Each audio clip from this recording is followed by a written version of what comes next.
So it's Bratt and Todd on the picnic? No? No, Trodd on Bratt. Trodd on Bratt. I'm so sorry.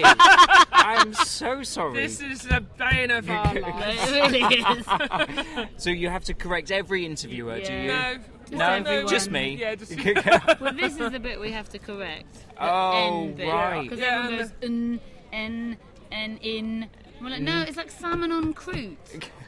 That was our joke. That's supposed to It was a clarify really bad things. joke. But it is Lucy Trodd. Which is me. Which Lucy is you. the long one. Lucy is the long one. And Ruth is on the right. Ruth Trodd. Thank Except you. on the flyer, the other way round. And... the we've confusion. confused everyone. Confused ourselves. And it's because we're so similar looking. Yeah. But it's a pleasure that you've come to our picnic. Thank you so much for coming, Oh, you two. thank you. And you've brought toffees. Yeah, toffee fees. Which is you're the first people to bring anything to the picnic. So We believe in karma. well, thank you for getting like into the one? spirit Would you like of it. Oh, I'd love They're one. ever so good. Thank you so much. They're only £1. Now, how long have you guys worked together? Because didn't you? Your thing was the Showstopper musical, wasn't it? It Yeah. still is. And it still is, and you're still involved with that. Yeah, we still you're do it, still totally with that, and that's up at the Fringe this year In the Gilded Balloon. in the Gilded Balloon. Every okay. night, 11 p.m. And that's building up a nice audience, I expect. Yeah, it's and got a really big following, and because it's improvised, people come back over and over and over our again. 5th year. Our 5th year here. And this is your baby, is it? This is your Yeah. And you've been working on for a long time, obviously. But this is your new My new show. baby. And so you haven't done this before, or have you done bits, or? Well, We've not been as a double act. We've been doing the comedy circuit for a few years. Well, but we were going to come up here 3 years ago, and then Lucy, incredibly selfishly, had a baby. Oh dear, right. And that meant that we couldn't come up. Even though I remember her saying to me, look, my due date's the 1st of August, so we can still do it. And I went, no, I really don't think we can. So we didn't. Okay. And then we didn't do it last year because Albert was too small. And this year we thought, well, if we don't do it now, we're never going to do it, and it will be a thing that we've talked about forever and gone, oh, this will be such a wonderful thing when we do it. So we just bit the bullet and which did is it. sort of why we called it Well Done You, as sort of an achievement title. So well done you is to you guys for coming up and Actually doing. For actually getting on with it. And we hope that in the dark moments of the Fringe that we can just look at that and Go, be reminded that actually, this was a good we thing. put in an effort. Or should it be well done us then, or Well done you. well done done me? you. Well done you. Well done you. Okay. You know, and we always say it to the audience, well done you for coming. For coming. That's good. Indeed, you're free. So it's free Fringe, isn't it? Free Fringe. So is Free it less festival. of a well done, or is it because it's free? It's like, well, it's really interesting doing it because we looked at the Gilded Balloon, obviously, because Showstopper's in there, and we just, it's a wonderful place, and I'm not getting at the Gilded Balloon or any of the paid-for venues, but when you've got a small venue, you can only make a loss, and that is such a depressing thought. Even if you sell out. And it's not. Because you've got your PR You've got costs, your PR, you've got your flyers, everything, and it's such an Photos. expensive thing. And I think we just thought, why not? And as the Free Festival and the Free Fringe have kind of become more sort of, they're becoming more what the Fringe used to be. Exactly. Like it used to be like a cheaper thing that people could go and do rather than the international festival.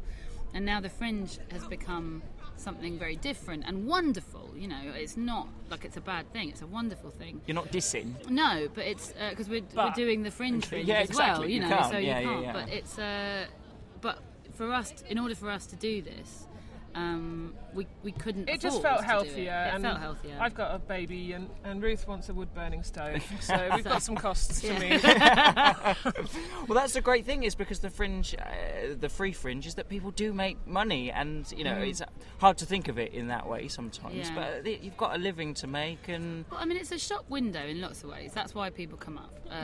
And you also come up because you learn so much about what you're doing and what your show is and what you want to do and what people get and what, you know. And it's a massive shop window for the industry, you know, so it's a fantastic thing to do. But yeah, I mean, you come away. I did a solo show a couple of years ago, and I came away like $5,000 in debt, and just sort of went, okay, well that's just what it was then. that's my debt. Well, that's my debt, and it's a huge thing to take on. So I think we just looked at the Free Festival as and you know, it was such an opportunity. We got offered a great room at a great time, and we just went, you know, because 5:45, that's sketch o'clock, really. It certainly is. Yeah, that's when all the sketch. That's when people want to see sketch. It's weird how it sort of the schedules work a bit like that. So where is your venue? What's the? It's the Three Sisters, which is being called the Free Sisters this year. It's that massive pub on Cowgate with the huge courtyard. Oh, I know. And there's I think there's like 6 rooms in there that they're using this year. Yeah, and we're in Maggie's Chamber, which is I think the biggest one in there. I think it is the biggest one. Sort of about 100-seater. Now, is it improvised as well? Because your showstopper, it was all about improvisation. So you're sort of the improvising people, but is that this sort of more written, or? We have written most of it. We've written it. It's definitely written. But because of the nature of how we are as performers. That's sort of your roots, isn't it? We inevitably just play around with it. Which, it's very that playful. seems to be what people like. We probably would have learnt it a bit more if people didn't enjoy all the chaos so much. I mean, I think it's that you learn it so that you can forget it almost, you know. So we know exactly what the lines are. We know, we do now. We do know what the lines are, and we know the shape of every sketch. And then you just find yourself going off on a tangent every now and then. But it's always a fun tangent. The great thing about that is that at times I've never discussed this with you, but now let's do it. At times when, say, you drop a line or if you don't get a laugh where you normally do, you can sort of slip something else in because you think it needs the energy in a scene, which if it's just scripted, it's harder to do that. Yeah, so it keeps you on your toes. I think it's a tool. Improvising is definitely a tool that we use. I'm much better now that I've started doing improvising than I ever was before. So did you try the scripted stuff and it wasn't for you? Or? No, I mean it's always. What you mean generally? Yeah. When I first started, I was I wanted to be a really serious actor. I wanted to be a serious actor, and it was acting, was it? Yeah, it was comedy came later. Yeah. Well, no, I always liked doing comedy, but I found it easier than the serious stuff, you know. But I was an actor, and then after about 4 years of being unemployed, I went, this is boring. So I started doing stand-up, and then I was up here doing a show, and someone asked me to do some improv with them, and I went, okay, and I did, and I went, this is that thing that I've been trying to find. You know, it was the thing that I wanted to do, and so I've been doing it for about 7, 8 years now, probably about the same as you, and it's just. You sort of, it was that thing, you find it and you go, this is that thing that I've always wanted to do, the thing that I've always wanted to be doing, and you suddenly go, it's this, and then you kind of get, it's very addictive, and so it's been really fun, like, because most of our stuff comes out of improv.